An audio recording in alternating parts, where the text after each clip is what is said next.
नमस्कार दोस्तों। कहते हैं जीवन में कठिनाइयां और मुश्किलें जो आती हैं वही असली परीक्षा की घड़ी होती है। इसमें ही धैर्य और लगन से जो आगे बढ़ता है उसे सफलता प्राप्त होती है। एक ऐसी ही कहानी लेकर हम बीच में श्री सत्येंद्र तिवारी जी, पुलिस उपाधीक्षक यूपी पुलिस के साथ मौजूद हैं, जो न सिर्फ अपने बारे में बताएंगे बल्कि आम प्रतियोगियों के लिए कुछ प्रेरणा के शब्द कहेंगे। बहुत बहुत स्वागत है सर आपका। बहुत बहुत धन्यवाद सर आपका, और जय हिंद दोस्तों। सर, आप कहाँ से हैं? आपका एजुकेशनल बैकग्राउंड इसके पहले क्या रहा है और किस प्रकार आपने जो है कि तैयारी के बारे में सोचा और किस प्रकार आपने अपनी सफलता प्राप्त की, कुछ इसके बारे में संक्षिप्त में जानकारी। देखिए सर, मेरा जो होम जनपद रहा है वो मैं जनपद गोंडा से बिलोंग करता हूँ, और वहाँ पर मेरे पिताजी एक किसान रहे हैं और मैं घर का इकलौता ही संतान था। तो वहाँ पर किसान परिवार होने के नाते काफ़ी सारा संघर्ष करना पड़ा, जीवन में बहुत सारी बाधाएं आई। मैंने वहीं स्थानीय प्राइमरी विद्यालय से कक्षा 5 तक की पढ़ाई की और उसके बाद वहीं स्थानीय डीएवी इंटर कॉलेज से मैंने इंटरमीडिएट किया। उसके बाद मैं इलाहाबाद आ गया और इलाहाबाद से ही मैंने अपना ग्रेजुएशन और पोस्ट ग्रेजुएशन कंप्लीट किया। पीजी मेरा 2 विषयों से रहा। मैंने हिंदी साहित्य और प्राचीन इतिहास, इन 2 विषयों से पीजी किया और उसके बाद मैं कॉम्पिटिशन की तैयारी में लग गया। और फिर कंपटीशन की तैयारी करते हुए जीवन में कई सारे पड़ाव आए और आज आपके साथ बातचीत करने का मौका मिला। नहीं, ये हमारा सौभाग्य है सर। आप एक अत्यंत महत्वपूर्ण पद पर आप चयनित हो चुके हैं और पुलिस डिपार्टमेंट में आप हैं सर। आप एक बेहद, जैसा आपने बताया कि सामान्य परिवार से आते हैं, कई सारी मुश्किलें आती हैं, आपके साथ भी आई होंगी। तो ये मुश्किलें क्या थी, अगर आप कुछ बता पाए, और अगर आई तो आपने उसका सामना कैसे किया?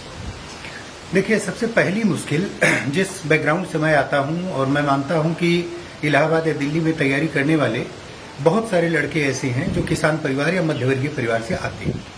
आर्थिक अभाव उनके जीवन की एक पहली और बड़ी समस्या होती है। मुझे लगता है कि आर्थिक समस्याओं से निपटने के लिए हमें अपना मनोबल बनाए रखते हुए अपनी ऊर्जा का उपयोग करना चाहिए। एक पढ़ा लिखा व्यक्ति वो इतना निरीह नहीं हो सकता है कि अपनी जीविका के लिए वो आर्थिक उत्पादन ना कर सके। नौकरी मिलती है नहीं मिलती है ये जीवन का एक अलग विषय हो सकता है, लेकिन आर्थिक संसाधनों को एकत्र करके और अपने माता पिता का भी सहयोग करना, स्वयं की पढ़ाई के लिए भी अपने आप को मजबूत करना, ये एक बेहतर विकल्प हो सकता है। दूसरी चीज कि बहुत सारी चीजें ऐसी होती हैं कि जो जीवन में असफलता के रूप में आती हैं। आप बार बार कंपटीशन देते हैं, सफल नहीं हो पाते हैं, तो ऐसे में भी आपको मनोबल नहीं खोना चाहिए, लगातार लगे रहना चाहिए। मैं तो इलाहाबाद से बिलोंग करता हूं और कहा जाता है कि इलाहाबाद की धरती इतनी उर्वर और इतनी उपजाऊ धरती है कि वहां जिसने भी पूर्ण मनोयोग से कार्य किया है, लेटे वाले की कृपा रही है हनुमान जी की, वो कभी भी असफल नहीं रहा है। तो मैं मानता हूं कि अपना मनोबल बनाए रखकर और अपने सही मार्ग पर हमेशा प्रयास करना चाहिए। बिल्कुल सर, मनोबल हमारा कभी गिरना नहीं चाहिए। सर, इन परीक्षाओं को देने से पहले जब आप तैयारी करते थे और अब आपका चयन हो गया है, तो क्या चीजें बदल गई हैं और क्या आप सोचते हैं कि एक परीक्षार्थी को तैयारी के दौरान अपनानी चाहिए जिससे वो सफल हो सके? देखिए, इधर सर विगत एक दशक, लगभग 2011 से लेकर और अब तक हम देखते हैं तो लोक सेवा आयोग या संघ लोक सेवा आयोग तमाम प्रकार की विसंगतियों से और तमाम प्रकार के उथल पुथल भरे दौर से गुजरता रहा है। कभी सब्जेक्ट चेंज हो रहा है, कभी सोशल वर्क, डिफेंस जैसे विषयों को वरीयता मिल रही है, फिर अचानक से वो विषय हटा दिए जा रहे हैं, कभी सीसेट आ रहा है। तो जो ग्रामीण पृष्ठभूमि का हिंदी माध्यम का प्रतियोगी था उसके सामने बहुत सारी समस्याएं आ रही। लेकिन फिर भी मुझे लगता है कि तमाम सारी बाधाओं के बावजूद अगर आप अपने अध्ययन को सही रखते हैं, आप पाठ्य पुस्तकों का जो चुनिंदा और प्रमाणित पुस्तकें हैं उनका अध्ययन करें, अपना नोट्स बनाएं, और जिस कार्य के लिए आप इलाहाबाद, दिल्ली या अन्य कहीं कमरा लेकर तैयारी कर रहे हैं वहां आप अपने लक्ष्य को कभी न भूलें। सुबह से शाम तक आप जरूर इस बात को देखें कि आप सुबह उठे तो शाम तक आपने अपनी पढ़ाई की दिशा में कितनी प्रगति की। एग्जाम हो ना हो, आप हर तरीके से यदि अपने अध्ययन को लेकर संकल्पित हैं, अपने चिंतन मनन में लगे हुए हैं, तो थोड़ा देर सवेर हो सकती है लेकिन सफलता जरूर आपके हिस्से में आएगी। कहने का मतलब है कि अपने लक्ष्य को कभी न भूलें। बिल्कुल, और उसके लिए प्रतिदिन आप कुछ न कुछ उस दिशा में बिल्कुल बढ़ते रहें। आप एक ही कदम चले। हमने एक कहानी सुनी होगी खरगोश और कछुए वाली, तो अंत में कछुआ ही जीतता है, इसलिए क्योंकि कछुआ अनवरत कार्य करता है। अनवरत। एक प्रतियोगी को उस कछुए से सीख लेनी चाहिए, ऐसा मेरा मानना है। सर, आपके सफलता का मूल मंत्र क्या है और अपने सफलता का श्रेय आप किसे देना? मेरी सफलता का मूल मंत्र मेरा आत्मविश्वास है जीवन में कितनी भी बाधाएं क्यों ना आए, पूर्ण आत्मविश्वास के साथ उन बाधाओं का सामना करना और अपने अस्तित्व को प्रमाणित करना, ये जज्बा मन में होना चाहिए। अपनी सफलता का श्रेय मैं अपने माता पिता को, ईश्वर को और अपने उन शुभचिंतकों को देना चाहता हूं जिन्होंने मुझे आगे बढ़ने में मदद की। तो ये मेरी सफलता इन लोगों को समर्पित है। सर, आप एक पूर्ण निष्ठा और कर्मयोगी की भांति न सिर्फ तैयारी की, बल्कि कई सारे लोगों को आपने सफलता दिलाने में अपनी तरफ से भी मदद की। जी, एक व्यापक अनुभव तैयारी करने का और में मदद करने का भी रहा है। जी सर, इस बारे में आपका कुछ व्यक्तिगत ऑब्जर्वेशन भी रहा होगा जी, और कुछ बातें जो आप कहना चाहेंगे जिससे कि और भी इस इंटरव्यू के माध्यम से वो सीख सके और मोटिवेशन प्राप्त कर सके।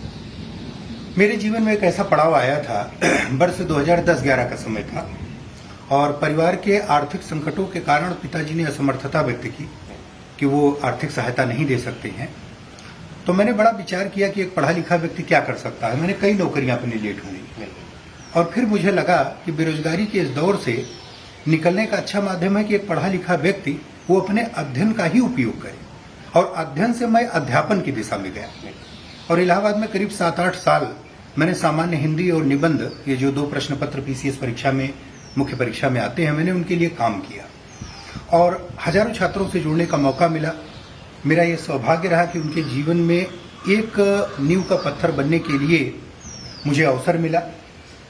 मैंने वहां पर तैयारी के दौरान, पढ़ाने के दौरान ये देखा कि बहुत सारे लोग ऐसे हैं जो मेहनत बहुत करते हैं लेकिन सटीक अध्ययन नहीं करते हैं, सटीक पुस्तकों का अध्ययन नहीं करते हैं या उनकी पढ़ाई बिखरी हुई रहती है। जब परीक्षा आती है तो 12 घंटे 14 घंटे पढ़ते हैं और जब परीक्षा नहीं होती है तो पूरा समय अपना वेस्ट करते हैं।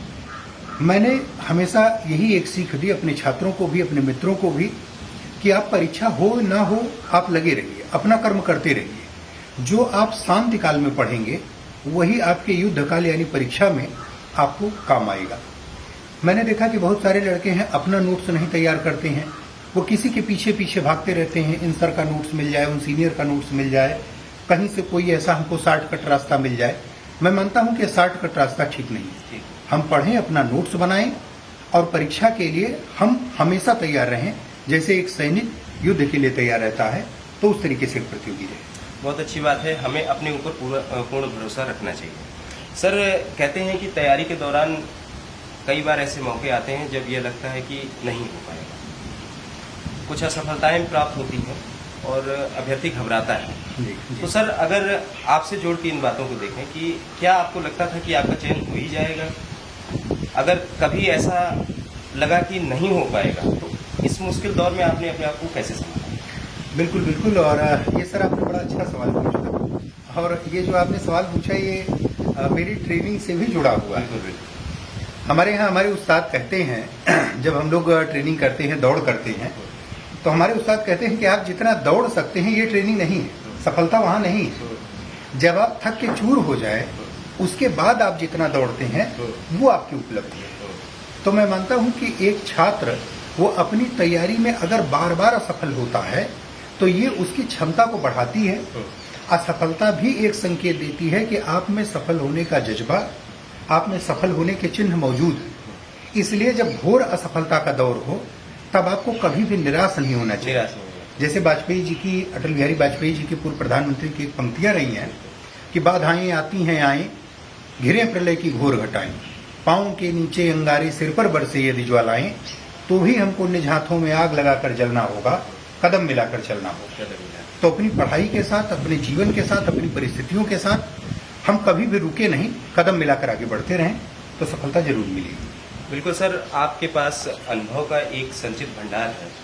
आपने मुश्किल दौर में अपने जीवन के अपने आप को चलाए रखा, अंततः आप इतनी महत्वपूर्ण सेवा पे आ चुके हैं। जी।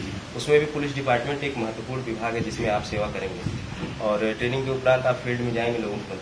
किस प्रकार का एक सेवा और मदद का भाव रहेगा आपके मन में और आगे आप लोगों को किस प्रकार का एक प्रशासक होना अपने आप को प्रस्तुत करेंगे उनके सामने?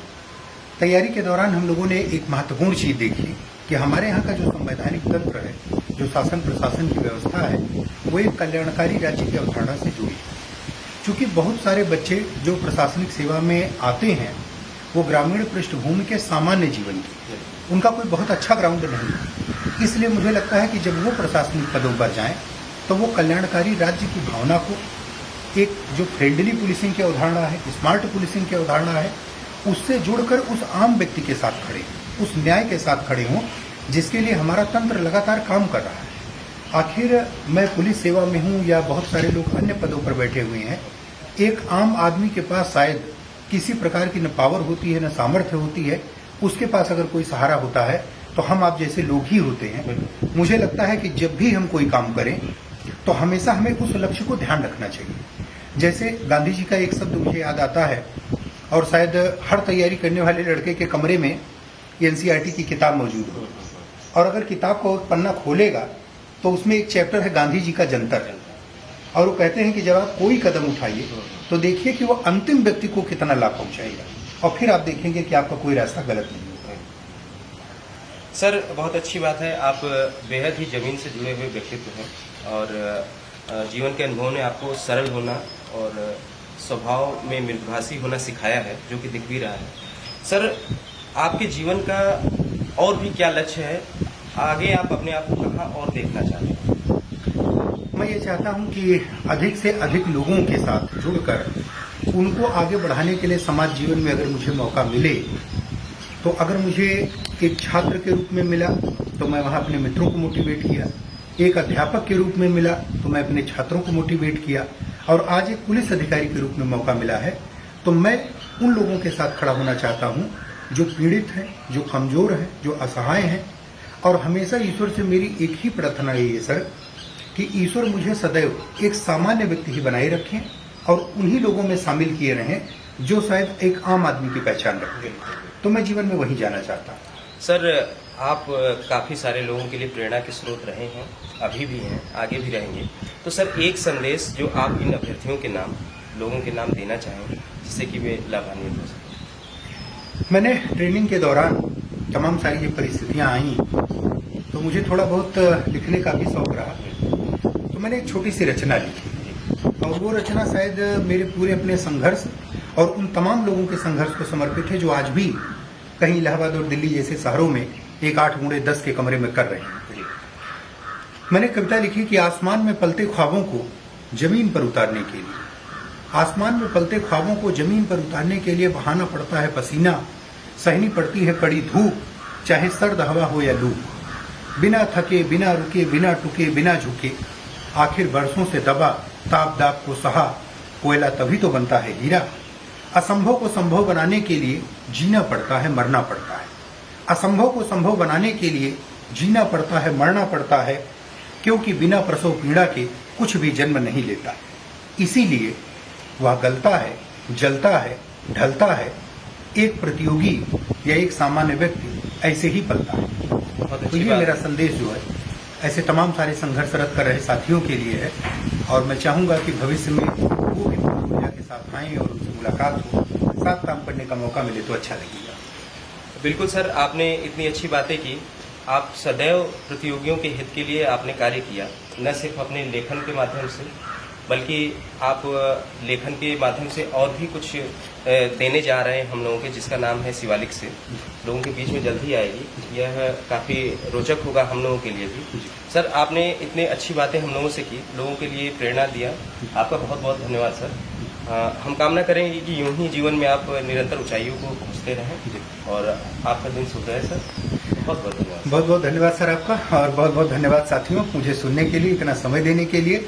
और मैं इंतजार कर रहा हूं कि आप जल्दी से कंपटीशन में सफल हों, अपने मनोबल के साथ आप कंपटीशन में सफल हों। आइए साथ मिलकर काम किया जाए। कोरोना हो या कोई और इस प्रकार की आपदा हो, तो उससे आगे बढ़कर हम आप सारी चुनौतियों को दरकिनार करके अपनी देश की सेवा में संलग्न। जय हिंद।